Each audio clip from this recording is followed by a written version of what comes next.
Vieš čo, Ľudo, odstupom času, ono to človek povie, mám 40 rokov, dve malé detičky a tie 4 mesiace prípravy, to si v inom svete a ja nechcem byť cepec voči malým deťom. A ja som tomu športu obetoval myslím si, že až a príliš na to, aby som nastúpil nejakú inú etapu a začal žiť život normálny a si užívať aj iné radosti. A ten, kto nevyskúšal kulturistiku, takú profesionálnu a takú, čo musí nazrieť do extrému, ten nevie, o čom rozprávam. To znamená, že naozaj to je jeden z najťažších športov a naozaj, že človek sa musí obetovať, sa musí utrápiť, 4 mesiace žiť v inom svete a nie je to ľahké to podstúpiť. Takže ja si myslím, že nemám v sebe už tú motiváciu, nie je sponzor.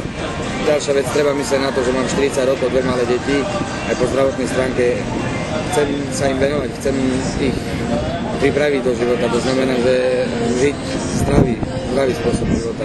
A toto zdravý spôsob života nie je 4 mesiace jesť dennodenne stejky a to človek riskuje aj s vlastným zdravím. Takže myslím si, že je čas na to, aby som odišiel. Získal som 2 tituly majstra sveta, absolútneho majstra sveta, štartoval som viackrát na Mistr Olympiád, čo je sviatok medzi kulturistami. Už dneska je len problém sa dostať na Olympiu. Sami dobre vieme, že kedy si to boli aj z titulu majstra sveta, alebo niekto, kto získal majstra sveta, mal automatický postup, dneska nie. To znamená, že aj špičkový amatér má ešte veľmi ďaleko k tomu, aby stal na pódiu Mistr Olympiád. To znamená, že už len sa postaviť je veľká vec.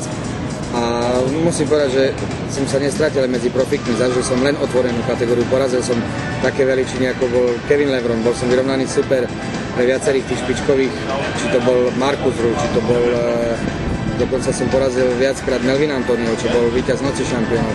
Je pravda, že trošku sme bojovali stále s tým, že nie sme Američania, že nerobíme biznis na ich pôde a ja som bol vždy taký domáci typ a robil som tento šport možno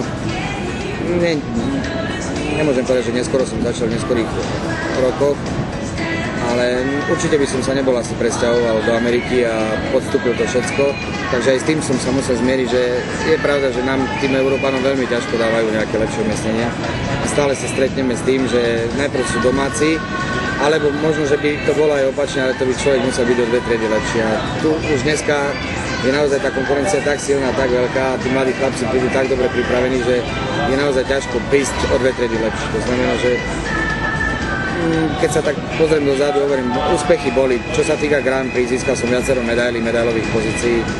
Viackrát som štartoval na Olympii, mal som 1 9. a minulý roku 1 6. miesto finálové, takže to bol najväčší zatiaľ môj úspech v rámci profesionálnej kulturistiky. O to si to vážim viac, že to bolo po ťažkom zranení, po 4 alebo že mi ostávali len 4 mesiace na prípravu, takže to bolo naozaj náročné a mne sa to podarilo, aj keď tie proporcie a tie dolné končatiny trošku trpeli voči tým superom, aj toho roku, za rok sa nedajú urobiť tie stena, aj toho roku budú trpieť. Urobilo sa na nich kus roboty, budú lepšie ako minulý roku, tak snáď to bude vidieť na tom pódiu. Urobil som maximum, čo sa dalo v príprave, naozaj som si to odtrpel. Prežíval som múky, ale už mi ostáva len jeden deň a teším sa na to, že to skončí a zajtra začínam normálny život. Je pravda, že som plný očakávania, kto by nebol, ale viem, že to bude zajtra ťažké, pretože tá kategória je naozaj vyrovnaná, silná. Je tam spustu mladých, spustu dobrých, spustu naozaj dobre pripravených a dokonca aj pekných kulturistov, takže bude to o to ťažšie. Áno, ja neľutujem.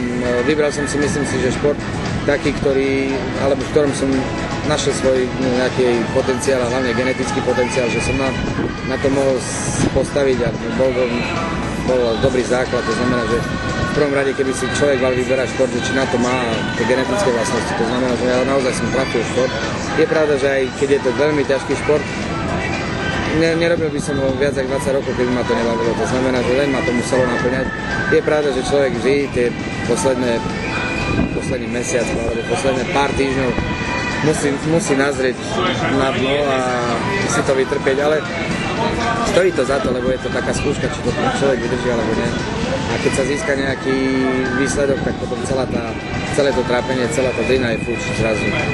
A hovorím, že určite neľutujem, pochodil som celý svet, našiel som spustu spustu kamarátov, spustu priateľov, dvere mám otvorené, ľudia ma majú naozaj radi aj teraz tu medzi profikmi, keď sa stretávam, či to bola generácia Flex Wheeler, Sean Ray, Dorian Yates, Dexter Jackson, ostali sme kamaráti, je to taký dobrý pocit, že ma majú za svojho a naozaj hovorím, že budem odchádzať z dobrých pocitov. Poviem to takto, človek pokiaľ je plný energie, nepociťuje, že to je trápenie, ten tréning. Keď je človek v diete a dvojfázový tréning a odburáva sa karidy a má ísť na tréning s minimum energie, je veľmi ťažké odstrénovať ten tréning. To je úplne nebo a zem porovnať tréning, keď je človek plný energie, najedený a proste vôbec nerozmýšľa nad tým, že ho čaká nejaký ťažký tréning. Takže to trénovanie ma bude baviť naďalej, určite budem cvičiť a budem sa snažiť v tom ďalej pokračovať, ale už len v rekreačnom tréningu. Ale dietovať?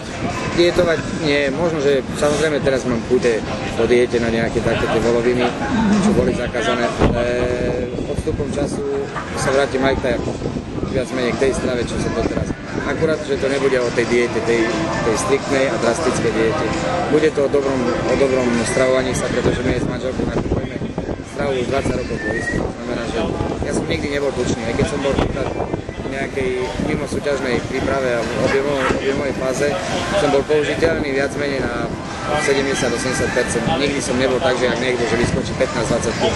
Ja som mal rozdiel 2, 3, 4, 5 kg. To znamená, že ja som to bral takouto zdravou formou. Ďakujeme pekne, Jaro. Veľmi rád. Budeme držať palce. Ďakujem veľmi pekne.